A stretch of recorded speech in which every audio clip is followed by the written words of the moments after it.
Everyone, I am Jyoti Chauhan. So let's start. What is a fraction? Fraction is a number representing a part of a whole. Fraction हम उस number को कहते हैं जो whole यानी पूरे portion के किसी पार्ट को रिप्रेजेंट करता है. मीन्स अगर हम एग्जाम्पल से समझें तो अगर आपके पास मान लो एक केक है, ठीक है. आपके फ्रेंड ने कहा मुझे अपने केक का हाफ पोर्शन दो, तो आप इसका हाफ पोर्शन कैसे ड्रॉ करेंगे? Like this.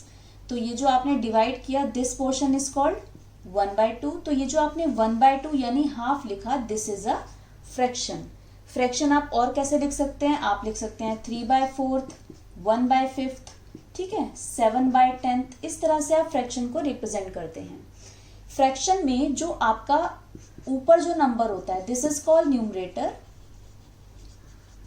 अपॉन, और जो नीचे नंबर होता है that number is called denominator. Okay, तो आप ये भी कह सकते हैं एक ऐसा नंबर जिसमें न्यूमरेटर डिनोमिनेटर दोनों होते हैं वो आपकी फ्रैक्शन कहलाती है, ठीक है. फ्रैक्शन में जो आपका डिनोमिनेटर में जो भी होता है डिनोमिनेटर में, वो आपका होता है टोटल पार्ट्स. टोटल पार्ट्स मतलब एक होल फिगर को जितने पार्ट्स में डिवाइड किया जाता है, तो वो जो हम जितने पार्ट्स में डिवाइड करते हैं उसको हम डिनोमिनेटर में रिप्रेजेंट करते हैं. तो इसको मैं एग्जांपल से क्लियर करती हूं. अगर आपके पास मान लो मैंने यही फिगर बनाई, एक स्क्वायर बनाया, this is a whole figure, ठीक है, होल. अब मैंने इस स्क्वायर को 4 पार्ट्स में डिवाइड कर दिया, ठीक है, 1 2 3 4. तो आप इसकी फ्रैक्शन कैसे लिखेंगे? टोटल जितने पार्ट्स होंगे 1 2 3 4, 4 पार्ट्स हैं आपके, तो ये जो 4 है वो आप डिनोमिनेटर में रिप्रेजेंट करेंगे. न्यूमरेटर में क्या रिप्रेजेंट करेंगे? जो भी क्वेश्चन में कहा जाएगा. अगर आपको बोलता है right the fraction for shaded portion, shaded portion बोलता है, तो आपको न्यूमरेटर में शेडेड पोर्शन लिखने हैं. अगर मैं इसी फिगर में एक बॉक्स शेड कर देती हूँ, ठीक है, तो इसमें इस फिगर में शेडेड पोर्शन कितने हैं? 1, तो 1 आ जाएगा आपका न्यूमरेटर में, ठीक है. अगर मैं इसी फिगर को कहती हूँ कि आप इसका फ्रैक्शन लिखिए, right the fraction for unshaded portion, तो आपको अनशेडेड पोर्शन पूछा है, तो अनशेडेड पोर्शन कितने हैं वो आपको न्यूमरेटर में लिखने हैं, अपॉन टोटल नीचे लिखने हैं. तो टोटल इस फिगर के हैं 4 और अनशेडेड कितने हैं? 1, तो आपका शेडेड है. अनशेडेड कितने हैं? 1 2 3. तो अनशेडेड पोर्शन की फ्रैक्शन जो होगी दैट इज 3/4. ओके, तो आपको बहुत अच्छे से ध्यान रखना है, क्वेश्चन में बहुत अच्छे से पढ़ना है कि आपको शेडेड पोर्शन का फ्रैक्शन पूछा है या अनशेडेड का पूछा है, राइट.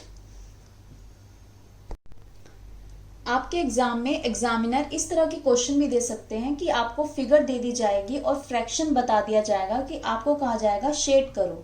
तो आपको देखिए जैसे ये फिगर मैंने दी है और सामने लिखा है 3/8, तो इसमें टोटल 8 आपके पोर्शन है, टोटल 8 पार्ट्स हैं. 8 पार्ट में से कितने पार्ट को शेड करना है? 3. तो आप किन्हीं भी 3 पार्ट को शेड कर दीजिए. तो दिस इज 3/8. जैसे ये फिगर है 3/4 पार्ट को शेड करना है, तो टोटल आपके 4 पार्ट्स हैं. देखिए इसमें से 3 पार्ट को शेड करना है, 1 part, 2 part and 3 part. Okay, अब यहाँ देखिए यहाँ पे ग्रुप ऑफ फिगर यानी ग्रुप ऑफ सर्कल दिया गया है, ठीक है. अब ये कितने सर्कल हैं? टोटल 5 में से कितने सर्कल को शेड करना है? 2. तो आप 2 सर्कल को शेड कर दीजिए. तो इस तरह आपको जो भी फ्रैक्शन दी जाएगी उसके अकॉर्डिंग आपको शेड कर देना है. एग्जाम में आपके क्वेश्चन इस तरीके से भी आ सकते हैं, जैसे इसने इस ट्राइंगल को 2 पार्ट्स में डिवाइड किया और एक पार्ट को शेड कर दिया. वो पूछ रहा है इज इट राइट, तो बताइए क्या ये हाफ पोर्शन शो कर रहा है? तो दिस इज रॉन्ग. व्हाई? क्योंकि इसके 2 पार्ट्स तो हुए हैं बट पार्ट्स आर अनइक्वल. ये छोटा है और ये आपका बड़ा पार्ट है. तो आपको हमेशा ध्यान रखना है अगर आपको शेड करने होते हैं, जो भी आपको पार्ट्स आप ड्रॉ करते हैं वो पार्ट्स आपके इक्वल होने चाहिए. तो इस क्वेश्चन में this part does not show the half, okay, because parts are not equal. Same in this figure, इस आपके रेक्टेंगल में आपके 4 पार्ट्स तो हुए हैं, 1 2 3 4 पार्ट्स, टोटल पार्ट्स 4 हैं और उसमें 1 पार्ट शेडेड है. तो क्या ये 1/4 आपकी फ्रैक्शन रिप्रेजेंट कर रहा है? नो, क्योंकि इसमें सारे पार्ट्स जो है वो अनइक्वल हैं. पार्ट्स अगर आपके टोटल 4 पार्ट्स हुए हैं तो चारों इक्वल पार्ट होने चाहिए. तो यहाँ पर भी it does not represent 1/4 because parts are unequal.